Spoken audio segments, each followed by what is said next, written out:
Hello everyone. आजच्या principle of मॅनेजमेंटच्या लेक्चरमध्ये पुन्हा एकदा सर्वांचं स्वागत. आपण जो फर्स्ट आणि सेकंड युनिट संपवलाय. अजूनपर्यंत मला कोणी नोट्स वगैरे काही दाखवलेल्या नाहीयेत. तुम्हाला काही अडचण येत असेल तर जरा प्लीज शेअर करा माझ्यासोबत. तुमचं जर कंप्लीट झालेले असतील तर आय थिंक माझ्या व्हॉट्सअप नंबरवर पाठवल्यात तरी सुद्धा चालतील.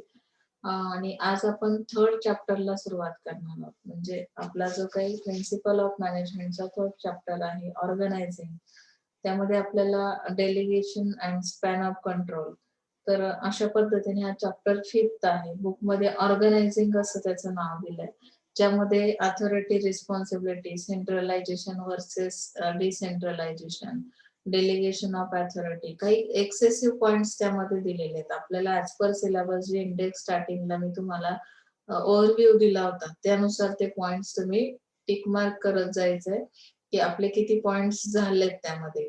कारण की ह्या बुक मध्ये बरेचसे एक्स्ट्रा पॉइंट्स पण दिलेले आहेत. आपल्याला अगोदर सिलेबसचे पॉइंट संपवायचे. ओके, सो त्यामुळे मी तुम्हाला सांगेलच घेताना ग्रेकुनस थिअरी आहे, factors of affecting span of control आहे. तर हे जनरली मेन टॉपिक्स जे आहेत ते घेणारच होतो आपण. यामध्ये डेलिगेशन ऑफ अथॉरिटी जे दिलेलं आहे, तर अथॉरिटी आणि रिस्पॉन्सिबिलिटी याचं रिलेशनशिप विचारलंय. मग त्याचे ऍडव्हान्टेज आणि डिसएडव्हान्टेज दिलेले आहेत, किंवा अथॉरिटी आणि रिस्पॉन्सिबिलिटी याचं रिलेशन कसं आहे.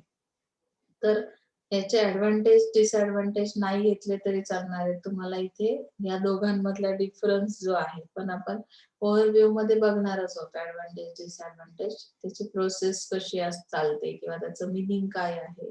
तर या पद्धतीने आपण हा चॅप्टर कव्हर करणार आहोत. तर यामध्ये आपल्याला आता ऑर्गनायझिंग हा थर्ड चॅप्टर आहे तुमचा.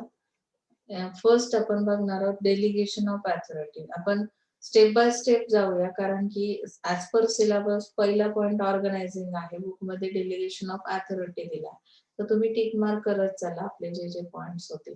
कारण की आपल्याला शेवटी आपण स्ट्रक्चर घेऊ. ऑर्गनायझिंग मध्ये स्ट्रक्चर्स दिलेले आहेत, जसं की कन्सेप्ट स्ट्रक्चर, मग त्यामध्ये फॉर्मल, इनफॉर्मल, लाईन, स्टाफ आणि मॅट्रिक्स. तर हा लास्टला पार्ट घेतला की तुमच्या लक्षात येईल की यामध्ये एक्झॅक्टली आपल्याला काय स्टडी करायचंय. त्याच्या डायग्राम्स आहेत बनवलेल्या. त्यामुळे मी तो जर ह्या सिक्वेन्स मध्ये जर जिथे मध्ये येईल तिथे मध्ये पण आपण कव्हर करू. ओके, आता मूळ विषयाकडे वळूया. Delegation of authority. अपन म्हणतो ना, मी याला अथॉरिटी दिलेली आहे. जनरली हम बात करते वक्त बहुत बार ऐसा बोलते, तो अथॉरिटी देना मतलब क्या है, डेलीगेशन ऑफ अथॉरिटी एग्जैक्टली क्या है. तो इसके बारे में अभी हमें जानकारी मिलेगी कि जब भी ऑर्गेनाइजेशन में काम किया जाता है, ऑर्गेनाइजेशन में बहुत सारे एम्प्लॉयज है, एडमिनिस्ट्रेटिव ऑफिसर्स है, मैनेजर्स है, सबॉर्डिनेट्स है, जो भी है, तो यहाँ पे काम करते वक्त बहुत बार ये अथॉरिटी किसी और पर्सन को दी जाती है, सबॉर्डिनेट्स को दी जाती है. तो ये अथॉरिटी देना मतलब एग्जैक्टली आप लोग कौन सी पावर प्रोवाइड कर रहे हो, उसके हाथ में कौन से डिसीजंस है. तो ये हमें यहाँ पे क्या करना है, स्टडी करना है. कि यहाँ अभी मेरे सामने जितने स्टूडेंट्स है उसमें से बहुत सारे स्टूडेंट्स मैनेजर भी बन सकते हैं. मैनेजर या किसी की खुद की इंडस्ट्री भी हो सकती है. तो इंडस्ट्री के अंदर काम करते वक्त प्रिंसिपल ऑफ मैनेजमेंट हमें बहुत कुछ सिखाता है कि सेंट्रलाइजेशन सिस्टम क्या है, डिसेंट्रलाइजेशन क्या है, ये डेलीगेशन ऑफ अथॉरिटी क्या है. तो इसके अंदर उन्होंने एक बात हमें मेंशन की है. So let us see. And individual, आपने ये डायग्राम तो देखा ही होगा कि किस तरह से एक जो अथोराइज पर्सन है जिसके हाथ में बहुत सारे राइट्स है, वो डेलीगेट करता है अपनी अथॉरिटी. उसके एब्सेंस में हो सकता है, इन इमरजेंसी कभी कोई पर्सनल प्रॉब्लम, प्रोफेशनल प्रॉब्लम या कोई भी दिक्कत हो सकती है इस पर्सन को, तो उसके राइट्स क्या किए जाते हैं, अथॉरिटी उसकी प्रोवाइड की जाती है अदर सबऑर्डिनेट्स को. Okay, so see here, an individual alone can not perform all the task himself. Therefore, the total work of an organization is divided among different persons. यहाँ पे बहुत सारे persons क्यों है, क्योंकि कोई भी वर्क है, कोई भी परफॉर्म मतलब कि कोई भी टास्क है तो कोई एक इंडिविजुअल पर्सन वो कंप्लीट नहीं कर सकता. टोटल वर्क जो है इसके लिए ऑर्गेनाइजेशन का उन्होंने डिवाइड किया हुआ है, डिफरेंट डिफरेंट पर्सन यहाँ पे काम कर रहे हैं. In order to meet the targets the manager should delegate authority. आपको टारगेट कंप्लीट करना है, आपको अचीवमेंट्स लेने हैं, तो मैनेजर ऐसे हालात में क्या करता है, डेलीगेट करता है अपनी अथॉरिटी को, यानी कि अपने राइट्स प्रोवाइड करता है. Delegation of authority means division of authority and powers downwards to the subordinate. यहाँ पे अथॉरिटी डाउनवर्ड्स पे आती है, यानी कि जो सबऑर्डिनेट से मैनेजर के अंडर काम करने वाला एम्प्लॉय है उसे प्रोवाइड की जाती है. Delegation is about assigning someone else to do parts of your job. आपका जो भी जॉब है तो वो करने के लिए आप लोग क्या करते हो, एज अ मैनेजर डेलीगेट कर देते हो अथॉरिटी, यानी आपका जो भी जॉब में असाइन किया हुआ वर्क है तो वो क्या किया जाता है, किसी और पर्सन को करने के लिए दिया जाता है, वो अथॉरिटी दी जाती है. Delegation of authority can be defined as sub division and sub allocation of powers to the subordinates in order to accomplish successful results. अभी हमें यहाँ पे रिजल्ट्स चाहिए. कोई एक पर्सन, अगर इंडिविजुअल पर्सन हर एक टास्क के लिए रिस्पॉन्सिबल नहीं हो सकता, उसे क्या करना पड़ता है, अपने सबऑर्डिनेट्स को भी यहाँ पे पार्टिसिपेट करना है, उनके लिए कुछ अथॉरिटीज प्रोवाइड करने हैं. तो डेलीगेशन के जो एलिमेंट्स है वो हमें यहाँ पे देखना है कि अथॉरिटी के अंदर क्या आता है, रिस्पॉन्सिबिलिटी के अंदर क्या आता है, अकाउंटेबिलिटी किसे कहते हैं. So let us see first authority. In business point of view authority can be defined as the power and right of a person to use and distribute the resources efficiently, to take a decision and to give orders so as to accomplish organizational goals. Authority is the right to give controls, orders and get the things done. Authority power provide करना मतलब क्या है कि resources distribute करना, to take a decision. मैंने क्या कर दिया, मेरी पावर जो है, मेरा राइट जो है डिसीजन लेने का, वो मैंने किसी और सबऑर्डिनेट को दे दिया. ऑर्डर देने का भी राइट दे दिया. तो इसकी वजह से क्या हो रहा है कि मैं जो मैनेजर है, जो अथोराइज पर्सन है, वो अकेला इंडिविजुअल पर्सन रिस्पॉन्सिबल नहीं रहता. यहाँ पे ऑल पर्सन की रिस्पॉन्सिबिलिटी आती है जो कि इसके अंदर अथॉरिटी के अंदर आते हैं, मतलब कि डेलीगेट किए हुए पर्सन या एम्प्लॉय. तो अथॉरिटी जो है, राइट्स जो है, वो क्या करते हैं एक्झॅक्टली, उनका रोल क्या आहे, कंट्रोलिंग करना. कोणी एक माणूस जर सिस्टीमला कंट्रोल करू शकत नसेल तर त्यासाठी अदर पर्सनचं पार्टिसिपेशन खूप गरजेचं असतं.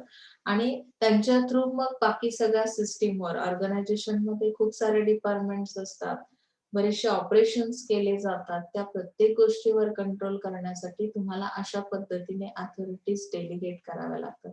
ऑर्डर्स देणं ही सुद्धा एक अथॉरिटी. आपण जनरली बघा कोणाचे ऑर्डर्स फॉलो करतो, जो अथोराइज पर्सन आहे, ज्याच्याकडे ते राइट्स आहेत, त्यांच्याच ऑर्डर फॉलो केल्या जातात. मी तुम्हाला रोज काहीही बोलले, ऍज अ टीचर म्हणून तुम्ही जो रिस्पेक्ट मला द्याल, तो बाहेर कोणी जर अभ्यास करा म्हणून सांगितलं तर तेवढं तुम्ही ऐकून घेत नाही. जनरली सवय असते की अगदी शेजारचा पण एखादा येऊन तुम्हाला सांगतो की काय रे, अभ्यास का करत नाहीयेस, तेव्हा आपण मनातल्या मनात विचार करतो की ह्याला काय राइट्स आहेत मला सांगायचे, कारण तो राइट त्याला तुम्ही दिलेला नाही किंवा तुमच्या पॅरेंट्सनी त्याला अलाउ केलेलं नाही, तर अशा केसमध्ये तुम्ही ऐकणार नाही आहात. त्याच जागेवर पॅरेंट्स टीचर्सला सांगतात. त्यांनी त्यांचे राइट्स टीचर्सला प्रोव्हाईड केलेले आहेत. डेलिगेट केलेली ती अथॉरिटी की काही करा पण मॅडम ह्यांना सरळ करा. टीचर्स, मग मी असेल, सर असतील, मॅडम असतील, पण मग ज्यावेळी ते राइट्स आमच्याकडून यूज केले जातात तेव्हा तुम्हाला काही प्रॉब्लेम असत नाही, कारण ते डेलिगेट केली ना अथॉरिटी. एक जनरल एक्झाम्पल दिलं, ऑर्गनायझेशन मध्ये सुद्धा काय आहे की मॅनेजर आहे, जोपर्यंत मॅनेजर तुम्हाला ओरडत नाही किंवा तुमचे ऑब्झर्वेशन घेत नाही, तुम्हाला कंट्रोल करत नाही, तोपर्यंत एम्प्लॉईज कशा पद्धतीने वेळ भरवतात तुम्हाला माहिती. घड्याळावर कामं चालतात. 5 वाजले की तुमची ड्युटी संपली. मग किती काम झाले असं चालत नाही. ऑर्गनायझेशनमध्ये काय असतं की एक ठराविक टार्गेट दिलेलं असतं की आजच्या तुमच्या 8 अवर्स ड्युटी असेल, तर त्यामध्ये तुम्हाला किती वर्क कंप्लीट करायचंय. अशा केसमध्ये तुमच्यावर ऑब्झर्वेशन्स ठेवणारा जर तुमचा मॅनेजर ऍबसेंट असेल तर एम्प्लॉईचा स्पीड ऑटोमॅटिक लो होतो. तो तेवढ्या स्पीडने किंवा चांगला परफॉर्मन्स तो तुम्हाला देणार नाही. मग अशा केसमध्ये त्या मॅनेजरने जर ती अथॉरिटी त्याच्याकडे असणारी पॉवर की दुसऱ्या कुठल्या तरी सबऑर्डिनेटला प्रोव्हाइड केली, डेलिगेट केली ती अथॉरिटी, तर तो काय करेल की ऑल सिस्टीमला कंट्रोल करेल. तो ऑर्डर देईल, जशा की मॅनेजर देतो तो पण ऑर्डर देऊ शकतो. तो प्रॉपर डिसिजन घेऊ शकतो, जसे मॅनेजर्स डिसिजन घेतात सेम सगळे पॉवर्स तुम्हाला दिले जातात. Okay, that is called authority. Responsibility means what? It means carrying out duty and to complete the allotted task. A person who is given the responsibility should make sure that he finishes the task allotted to him.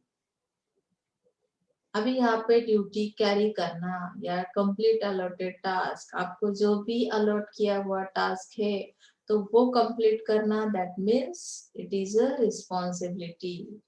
आपकी duty आप कर रहे हो, आपको जो काम दिया है वो आप कर रहे हो, तो ये टास्क कंप्लीट करना ये एक रिस्पॉन्सिबिलिटी है. Person who is given the responsibility should make sure that he finishes the task allotted to him.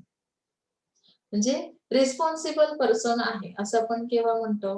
Suppose मी ऍज अ टीचर माझ्या क्लासमधले फर्स्ट इयर बीएमएसच्या जी स्टुडंट्स आहेत, कुठले स्टुडंट्स रिस्पॉन्सिबल आहेत? मी त्यांना जे काम अलॉट केलेलं आहे, अलोकेट केलेलं आहे, ते टास्क जर ते वेळेत पूर्ण करत असतील, त्याला टाइम लिमिट्स का सांगितलेत मी मुळात सांगते की सगळीच मुलं नोट्स कंप्लीट करतात, पण मी फर्स्ट ऑर्डर दिल्यानंतर जेव्हा मला त्याचे रिझल्ट्स मिळतात, जी मुलं फर्स्ट अटेम्प्ट मध्ये कंप्लीट करतात, दे दॅट स्टुडंट्स आर रिस्पॉन्सिबल.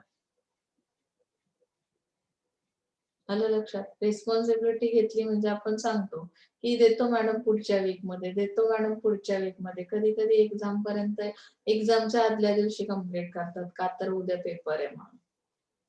मग ते रिस्पॉन्सिबल आहेत का? नाही. त्यासाठी टाइम लिमिट सुद्धा दिलेलं असतं. ऑर्गनायझेशन मध्ये सुद्धा आहे की जी रिस्पॉन्सिबिलिटी तुमच्यावर दिली त्याला काहीतरी, कुठल्याही प्रोजेक्टवर सुद्धा ऑर्गनायझेशन काम करते बघा. ऑर्गनायझेशनचे मोठे मोठे प्रोजेक्ट्स असतात. त्या प्रोजेक्ट्सला जर तुम्ही टाइम लिमिट्स ठेवलं नाही तर तुमच्या ऑर्गनायझेशनला अचीवमेंट्स मिळतील का? नाही मिळणार. बरोबर ना? Accountability means giving explanations for not meeting the specified preset standard. Accountability cannot be delegated. ही दिली जात नाही accountability. Accountability म्हणजे काय की हे एक प्रकारचं एक्सप्लेनेशन आहे. जेव्हा तुम्ही स्टँडर्ड सेट करता, बरोबर, प्रीसेट स्टँडर्ड म्हणजे काय की एखादी रिस्पॉन्सिबिलिटी तुम्हाला देण्यापूर्वीच एक स्टैंडर्ड सेट केलेलं असतं. अगर मेरा एम्प्लॉई है 8 आवर्स ड्यूटी कर रहा है तो सुबह मैंने क्या कर दिया कि एक स्टैंडर्ड सेट कर दिया कि इसका पूरे 8 आवर्स का परफॉर्मेंस इस तरह का होगा और जाते वक्त इतना काम कंप्लीट हुआ होगा. अगर प्रीसेट स्टैंडर्ड के साथ आपका परफॉर्मेंस मैच नहीं कर रहा है तो यहाँ पे क्या हो रहा है कि ये एक्सप्लेनेशन देना है आपको कि क्यों, किस वजह से, कौन सा रीजन है कि जिस वजह से मेरा परफॉर्मेंस पुअर है या स्ट्रांग है. That is called accountability. और accountability it can not be delegated, ऐसी दी नहीं जाती है वो कभी अकाउंटेबिलिटी. यहाँ पे ऑब्जर्वेशंस लिए जाते हैं, फीडबैक लिया जाता है. फीडबैक के अंदर हमें वो एक्सप्लेनेशन मिलता है कि क्यों ये प्री सेट स्टैंडर्ड के साथ आपका जो भी स्पेसिफाइड वर्क है वो मैच नहीं कर रहा. Okay, next page.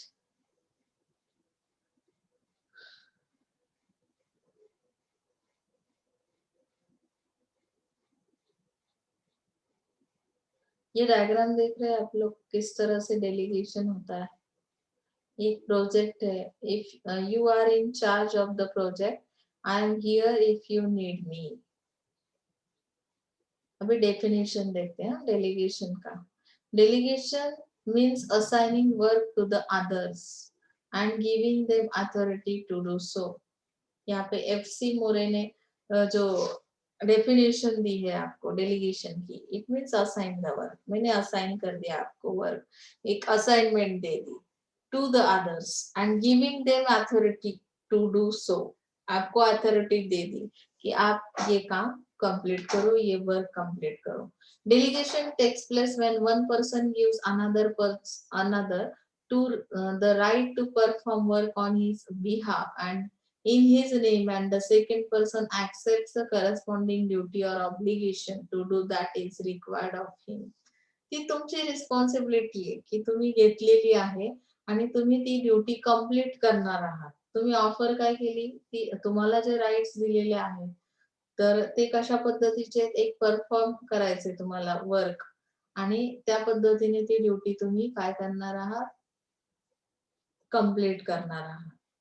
आता प्रोसेस नाही तुम्हाला स्टडी करायची याच्यामध्ये, आपल्याला ऍडव्हान्टेज डिसएडव्हान्टेज पण नाही बघणार आहोत आपण याचे. हे ऍज पर सिलेबस पॉइंट्स नाही आहेत, मी तुम्हाला सुरुवातीला सांगितलंय. नेक्स्ट पेज वर बघूया. प्रिन्सिपल्स पण नाही आहेत, आपल्याला अथॉरिटी आणि रिस्पॉन्सिबिलिटी मधला डिफरन्स बघणार आहोत आपण, कसं रिलेशन आहे याच्यामध्ये. आता अथॉरिटी म्हणजे काय आणि रिस्पॉन्सिबिलिटी म्हणजे काय, म्हणजे तुम्हाला रिलेशनशिप काय करता येईल, एक्सप्लेन करता येईल. See here, superior has a legal to command his subordinates. Command दिली जाते सुपेरियर कडून सबऑर्डिनेट्सला अथॉरिटी मध्ये. म्हणजे काय केलं जातं, सुपेरियर कोण आहे इथे, मॅनेजर पकडूया, सबऑर्डिनेट्स म्हणजे त्याचे एम्प्लॉईज, त्यांना कमांड दिली जाते, लीगल कमांड. ओके, अथॉरिटी म्हणजे. रिस्पॉन्सिबिलिटी म्हणजे काय, the work which is assigned to him, the subordinate has an obligation to perform that given task. हे तुमचं कर्तव्य आहे. जेव्हा तुम्हाला एखादं वर्क असाइन केलं जातं ऍज अ सबऑर्डिनेट, तेव्हा तुम्ही ते टास्क कंप्लीट करणं हे तुमचं कर्तव्य आहे. That is called, this is your responsibility. Okay, समझ में आ रहा है यहाँ पे. Authority is attached to the position of a superior in concern. अभी अथॉरिटी कौन से अथोराइज पर्सन ने अथॉरिटी दी है, उस पोजीशन रिलेटेड ही कंसर्न रहेगा सुपेरियर. मतलब कि अगर मैनेजर है, एडमिनिस्ट्रेशन का कोई अगर पर्सन है तो उसके पोजीशन के हिसाब से वो अथॉरिटी आपको मिलेगी. अभी मम्मी ने कह दिया कि आज से सारी मेरी सारी जिम्मेदारी तेरी, अथॉरिटी दे दी कि जो भी कुछ है वो मेरा जो काम है वो तू कर सकता है. तो मम्मी कौन से काम करती है, मम्मी की पोजीशन क्या है, मम्मी हाउसवाइफ है, मम्मी करियर वुमन है, या मम्मी जितने सारे घर के काम करती है, उसके जितने सारे राइट्स है, कौन से डिसीजन मम्मी के हाथ में है घर के, तो उतने सारे राइट्स आपको उसने डेलीगेट कर दिए, अथॉरिटी दे दी.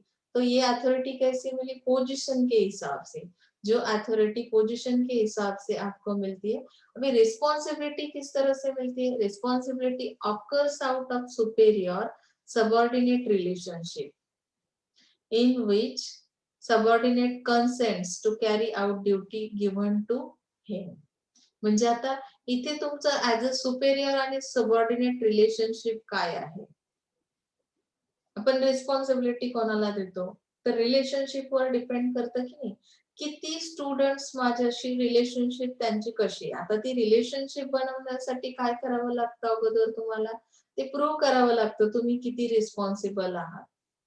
आणि त्यानुसारच आपण काय करतो की त्या पद्धतीच्या रिस्पॉन्सिबिलिटीज तुम्हाला दिल्या जातात. मी एखादी असाइनमेंट दिली आणि तुम्ही ती कम्प्लीटच करत नसाल, तर मग मी एखादी रिस्पॉन्सिबिलिटी तुमच्यावर टाकेल का ऍज अ सुपेरियर म्हणून, नाही देणार आहे. रिलेशनशिप वर ते डिपेंड करतं आणि सबऑर्डिनेट त्याला कन्सेंट म्हणजे संमती देतात. कभी कभी बच्चे मुंह पे ही ना बोल देते. मैंने अगर कुछ आपको रिस्पॉन्सिबिलिटी दी तो नहीं मैडम ये तो नहीं हो सकता, मैंने एंकरिंग के लिए किसी का नाम दे दिया, मैंने आपको ये असाइन कर दिया वर्क. अभी आप मेरे स्टूडेंट हो तो रिलेशनशिप तो है ही, तो मैंने उसके हिसाब से आपके लिए एक वर्क असाइन किया, रिस्पॉन्सिबिलिटी दे दी.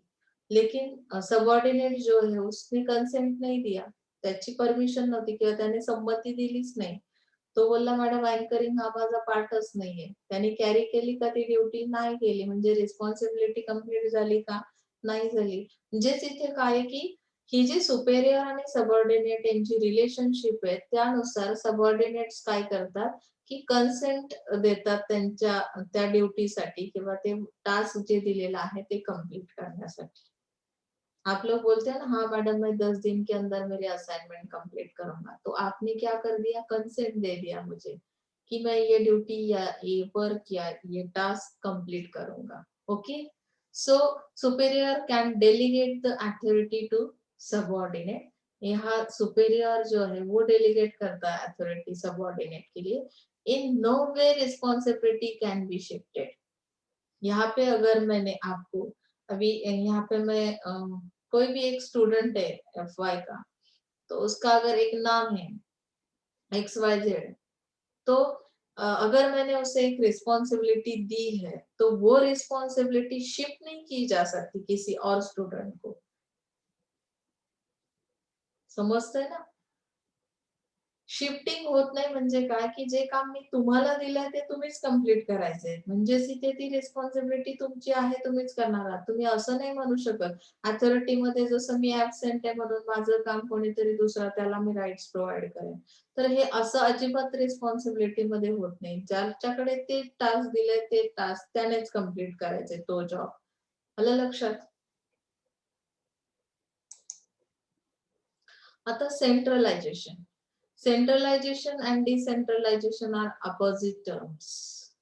तुम्ही कधी ऐकलंय सेंट्रलाइज सिस्टीम आहे, डिसेंट्रलाइज सिस्टीम आहे. म्हणजे ह्या दोन वेगवेगळ्या सिस्टीम आहेत, एकदम अपोजिट आहेत.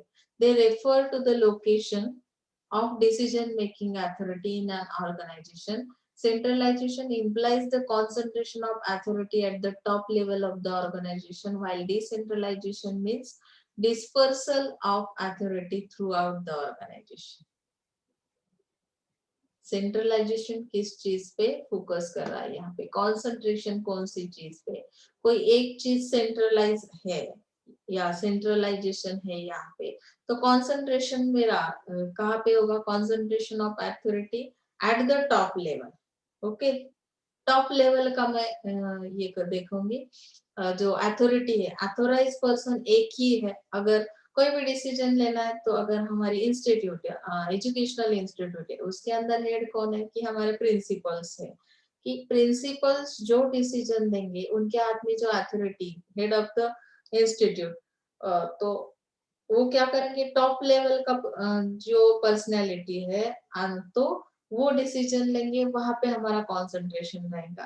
अभी जैसे अभी कोरोना का पीरियड है, कोई भी डिसीजन लेना है तो हमारी मुंबई यूनिवर्सिटी किसके साथ कम्युनिकेट करती है, कि वहाँ के ऑथोराइज पर्सन, एरिया के कॉलेजेस, उनके हेड यानी कि प्रिंसिपल्स, और उनके थ्रू हमें कोई भी ऑर्डर आती है, तो यहाँ पे कंसंट्रेशन टॉप लेवल पे है. वैसे ही ऑर्गेनाइजेशन का टॉप लेवल पे कंसंट्रेशन रहता है, कंसंट्रेशन ऑफ अथॉरिटी, और वो जो भी डिसीजन देंगे वही फॉलो करेगी. बाकी के जो एम्प्लॉयज है या पर्सन है, तो वो सब उनके ऑर्डर्स फॉलो करेंगे. Okay, while decentralization means dispersal of authority. आपने क्या कर दिया कि हेड है, तो हेड ने मतलब प्रिंसिपल अगर मेन है, हायर लेवल अथॉरिटी है, तो उन्होंने क्या कर दिया कि डिसेंट्रलाइज कर दी सिस्टम.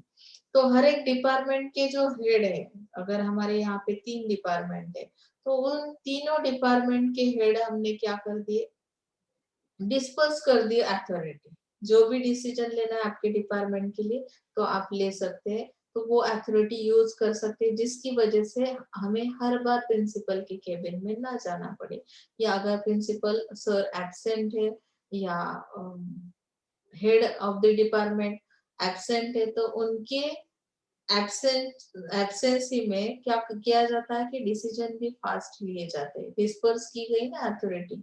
नाही तर तुम्हाला कुठल्या एखाद्या गोष्टींसाठी अगदी तुम्हाला सुट्टी हवी आहे, बीएमएस चे स्टुडंट्स आहेत, मग बीएमएस चे तुमचे जे कोऑर्डिनेटर आहेत, एचओडी आहेत, हेड ऑफ द डिपार्टमेंट आहेत, त्यांच्या थ्रू पण तुम्हाला काय मिळते, सुट्टीचा अर्जावर सही मिळते, म्हणजे परमिशन मिळते, कारण डिस्पर्स केली गेली ती अथॉरिटी.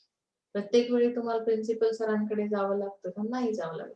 सेम आता जसं एज्युकेशनल इन्स्टिट्यूट मध्ये आहे, तुम्हाला ऑर्गनायझेशन मध्ये बघायला मिळतं, की प्रत्येक वेळी मॅनेजरकडे तुम्हाला जावं लागत असेल किंवा एखाद्या डिपार्टमेंटला जावं लागत असेल. आता डिपार्टमेंटल वर्क जे चालतात, मार्केटिंग डिपार्टमेंट आहे, प्रोडक्शन आहे किंवा अदर जे काही फायनान्स डिपार्टमेंट आहे, तर ह्या डिपार्टमेंट्सला त्या अथॉरिटीज दिलेल्या असतात, की त्यांनी त्यांचे ओन डिसिजन घ्यायचे. प्रत्येक वेळी तुम्ही ऍडमिनिस्ट्रेशनकडे किंवा मॅनेजर्सकडे जाणार नाही. प्रत्येक डिपार्टमेंटला मॅनेजर त्यांनी दिलेला आहे. म्हणजे इथे अथॉरिटी डिस्पर्स केली गेली, ज्याच्यामुळे काम करणं तुम्हाला डेली शेड्यूल मध्ये इझी होतं. प्रत्येक एका सायन्ससाठी तुम्ही हेड ऑफ द डिपार्टमेंट कडे जाणार नाही. म्हणजे काय, की त्या डिपार्टमेंटल हेडलाच त्या अथॉरिटीज दिल्या जातात. So centralization is said to be a process where the important decision, where the concentration of decision making is in a few hands. Centralization system में क्या है कि बहुत कम लोगों के हाथ में डिसीजन मेकिंग पावर रहती है. All the important decision and actions eight the lower level, all subjects and actions at the lower level are subject to the approval of top management. मतलब कि जो उनके अंडर काम करने वाले हायर अथॉरिटीज के अंदर, तो हर एक लेवल का जो भी एम्प्लॉय है, हर एक एक्शंस लेने, तो लोअर लेवल के जितने एक्शंस होंगे उनके लिए आपको कहाँ कहाँ पे जाना होगा अप्रूवल के लिए? टॉप मैनेजमेंट के पास, that is centralise system.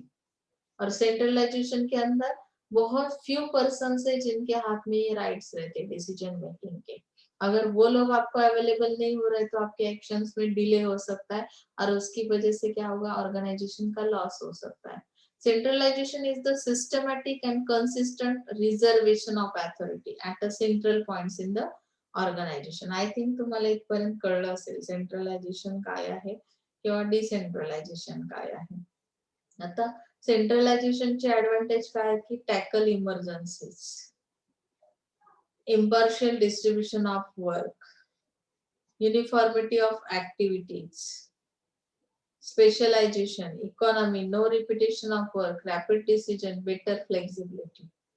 Disadvantage क्या है? delay in decision making in work, bureaucracy, low motivation and moral, secrecy cannot be mentioned.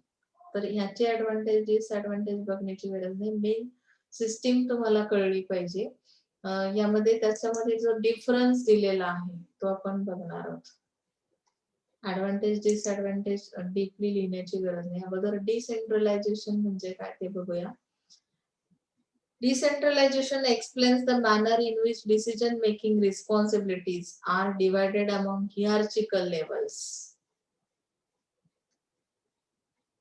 In simple term, hierarchy आपको पता है, hierarchical level आपने स्टडी किया मास्लो की थियरी, स्टेप बाय स्टेप आपके needs complete किए जाते हैं. वैसे हियरार्ची एक बनती है, एक लेवल रहती है जिसके अंदर जो रिस्पॉन्सिबिलिटीज है वो क्या किए जाते हैं, डिवाइड किया जाता है. मतलब रिस्पॉन्सिबिलिटी को डिवाइड किया जाता है.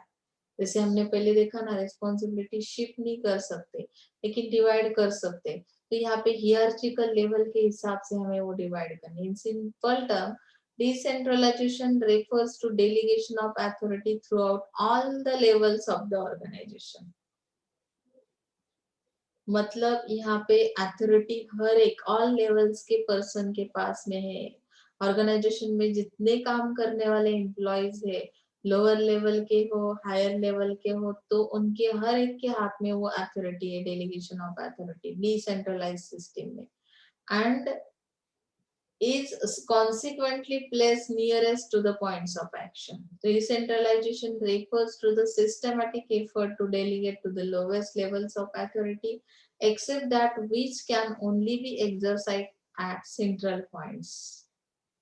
Decentralization is much more than delegation. So it refers, see here definition, it refers to systematic effort to delegate to the lowest level all authority except that which can be exercised at a central points. इसके भी advantage disadvantage दिए. Don't see here. हम लोग difference देखेंगे अभी, actual difference क्या है.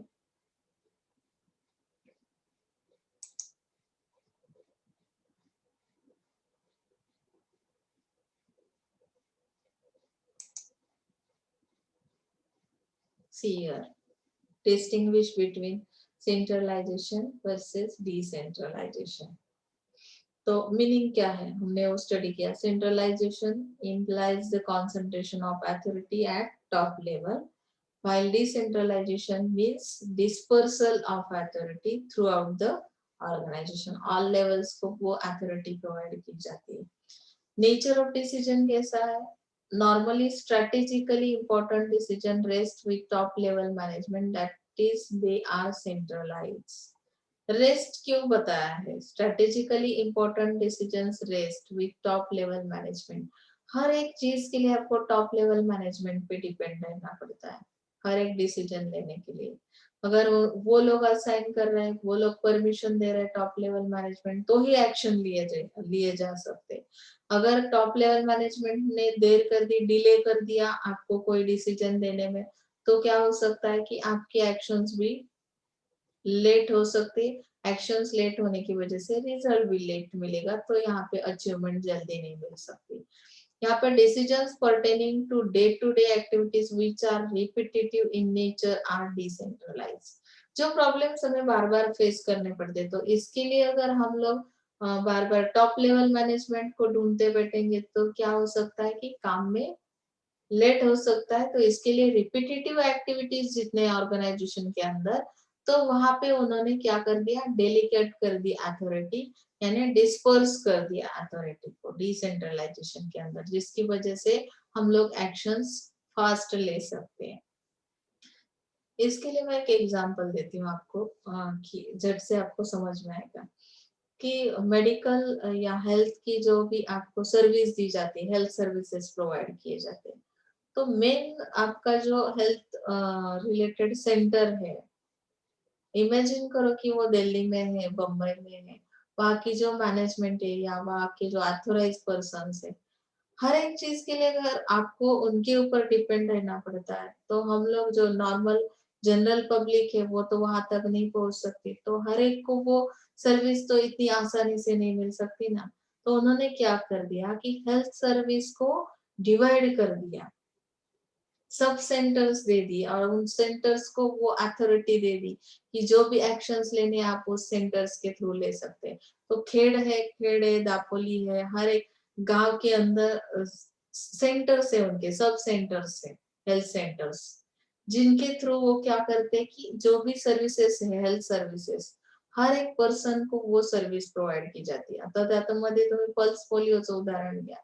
Pulse polio घ्यायला तुम्ही त्या डेटला तिथे नाही गेलात तरी ते हेल्थ सेंटर वाले तुम्हाला घरी येऊन पोलिओ देतात तुमच्या बाळांना, जे 5 वर्षाखालचे आहेत. म्हणजे काय केलं की प्रत्येक वेळी टॉप लेव्हलची लोक तुमच्यापर्यंत पोहोचू शकतील असं नाही, किंवा प्रत्येक वेळी तुमच्यासाठी ते अवेलेबल होतील असंही नाहीये. काही ठराविक लोकांकडेच टॉप लेवल म्हणजे काय की कुछ फ्यू पर्सन्स है, उनके ही हाथ में अगर अथॉरिटी है, तो फिर वो सर्विस तो इतनी हर जगह नहीं पहुंच सकती. कोई एक इंडिविजुअल पर्सन तो हर टास्क को कंप्लीट नहीं कर सकता.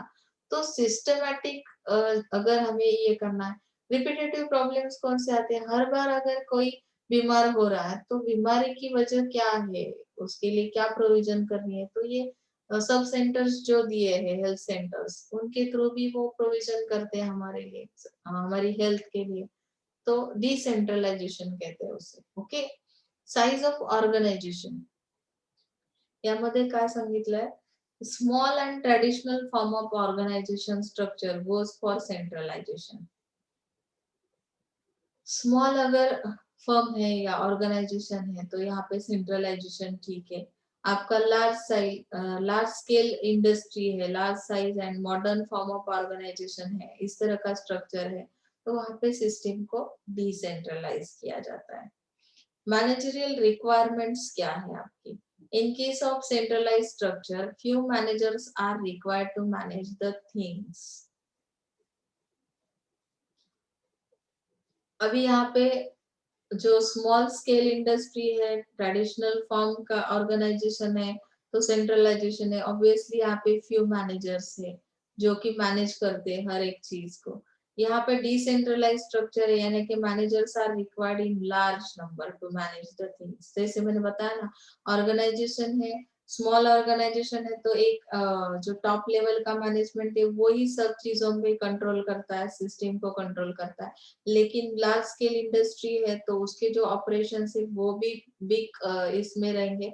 तो वो क्या करते हैं कि डिवाइड कर देते, डिवाइडेशन करते, मतलब कि अलग अलग डिपार्टमेंट कर देते और उनके लिए अथॉरिटी प्रोवाइड की जाती है, यानी कि large number of managers to manage the things. Okay,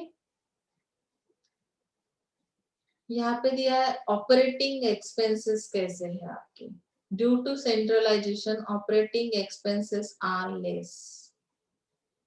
operate करने के लिए अगर छोटी इंडस्ट्री है, सॉरी फर्म छोटी है या ऑर्गेनाइजेशन स्मॉल स्केल है, तो ऑपरेटिंग एक्सपेंसेस भी कैसे रहेंगे, कम रहेंगे, लेस रहेंगे। Due to decentralization operating expenses are more. यहाँ पे कॉस्ट फैक्टर किस तरह का है, centralization is cost effective as it needs very few managers, and decentralization के अंदर दिया it is expensive affair as it needs a number of managers.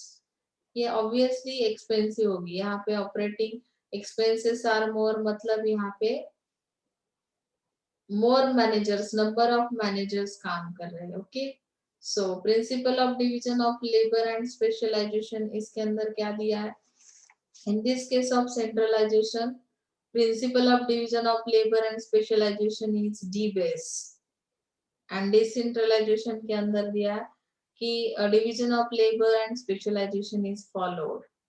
यहाँ पे स्पेशलाइजेशन को फॉलो किया जाता है, जैसे डिपार्टमेंट अलग अलग है ना, कि मार्केटिंग स्पेशलाइजेशन अलग, फाइनेंस का अलग, तो ये डी बेस है। यहाँ पे एक ही मैनेजमेंट क्या कर रहा है, काम कर रहा है, कुछ फ्यू पर्संस के हाथ में राइट्स है, तो यहाँ पे डी बेस रहेगा स्पेशलाइजेशन। सब चीजों को इंटीग्रेट करके काम किया जाएगा। ओके, कंट्रोल किस तरह से होगा, there is a stringent supervision and control over the personnel, and decentralization के अंदर managers at the lower level have greater autonomy. 7 points लिखे तो भी चलेगा। यहाँ पे समझ में आया centralization versus decentralization. Main theme को समझना है, बाकी कुछ नहीं।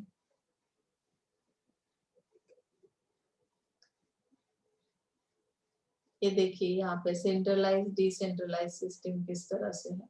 ये एक फर्म है, small scale firm, small scale organization, जहाँ पे क्या किया है कि एक ही मेन टॉप लेवल मैनेजमेंट है जो कि हर एक ऑपरेशंस करती है या ऑल डिसीजंस लेने की रिस्पॉन्सिबिलिटी इसकी है। डिसेंट्रलाइजेशन में उन्होंने डिवाइड कर दिया स्ट्रक्चर को और अलग अलग डिपार्टमेंट्स बना दिए। डी बेस नहीं है ये सिस्टम, ये स्पेशलाइज सिस्टम है, डिसेंट्रलाइज सिस्टम। और यहाँ के जो अथोराइज पर्सन है हर एक डिपार्टमेंट के हेड है, तो उनको वो डिस्पर्स की जाती है अथॉरिटी, ये लोग डिसीजन ले सकते हैं। हर बार उन्हें टॉप लेवल पे डिपेंड रहने की कोई जरूरत नहीं। समझ में आया? हमें स्पैन ऑफ मैनेजमेंट नहीं देखना है, हमें स्पैन ऑफ कंट्रोल देखना है। So let's see,